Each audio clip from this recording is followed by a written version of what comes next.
Breaking fucking records radio. So I was checking out your discography online and looking at your timeline to see what releases I still need to cop. And I've seen there's a lot on there from 2007. You've consistently released multiple projects every year with no gap in between. How do you keep that momentum and consistency and still maintain your dynamic year to year? Mm-hmm.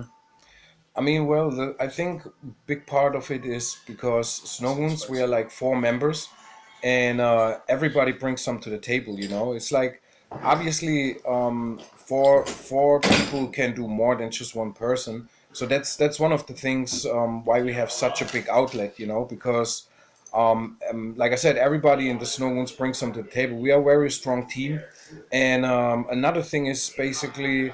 The music for us is that's our passion, you know. We are really driven by the music, and I guess if I speak for me personally, I just can't stop really. Like is since I'm young, actually, I was down with the music, and I started spinning, and so even as a young kid, I was 16 years old and was spinning in clubs basically where you even couldn't go in technically, you know. But because you're an artist, yeah. They make an exception, right? Exactly. So because you're so good, they're like, yo, you got to let this young guy in because you got to hear his mixes and stuff, right? Something like that, you know. It's just, in my city where I grew up in Germany. What is your city, by the way? Where I grew up is called Gralsheim. It's like a very small city in the middle of Germany, more or less in the south. And it's close to Stuttgart. If people might wanna know Stuttgart, Mercedes-Benz, Porsche and shit. Yeah. Like I guess my luck was there was a military base, you know, from the States, because after Germany got divided, and in the south of Germany was a lot of military bases where the Americans stayed. Okay. And when I was young, I got connected through my school with some kids from the military base, and I became friends. So I was chilling all day at the military base. Was playing basketball and stuff. And so is that where the hip hop started coming through? Yeah, he can't ball. Just as a kid, man, you know. So, so wasn't he always DJing? You was holding the ghetto blaster, right? Playing the tapes.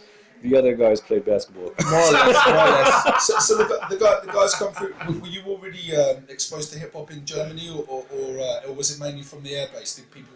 What kind of tapes? I guess both, because also another influence for me personally was my uncle. Basically, I remember I must have been like maybe 8-9 years old when I was playing even like still with my brother like Lego and stuff, right? Yeah. And I remember we loved to just listen to music while we played, though. Like we could never really play just like there quiet. We always listened to music. And my uncle, he put on his cassette tapes though, and there was like mixed up music on it, like pop music like Nina, 99 Balloons and shit, like all that old stuff. But there was also Grandmaster Flash, the message on it. And I remember that was my most favorite song on the whole tape before I kind of even knew that this is hip hop or this is rock. And like I didn't even care about genres. I just like music in general. And I realized like that song was my favorite song on the tape.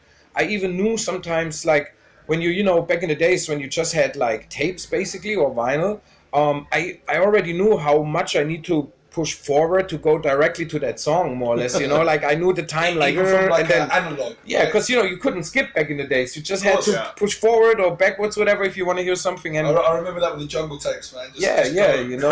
So yeah, and that was one of the influences, I think. And then obviously, the military base, because it's like I was hanging around with all the kids, and they was all into hip hop and stuff. And what kind of tapes were you getting exposed to it? What kind of stuff were you hearing in that era? Oh, like I said, there was just my uncle with like mixed up music, basically pop music, you know, soul, Michael Jackson, whatever, any kind of music. But like I said, the Grandmaster Flash, that song when that came on, that was my favorite. I don't know, I heard it was different. Like the song is called The Message, and it was kind of a message to me. Wow. Even if I didn't, at that time, I didn't understand any words of English. Like, I just spoke German. But I could still feel the message, I guess, in a way, you know. So that's crazy. Yeah, it's if I think about it, sometimes that's crazy. So and then like the earliest I can remember when I kind of realized this is the type of music I really like.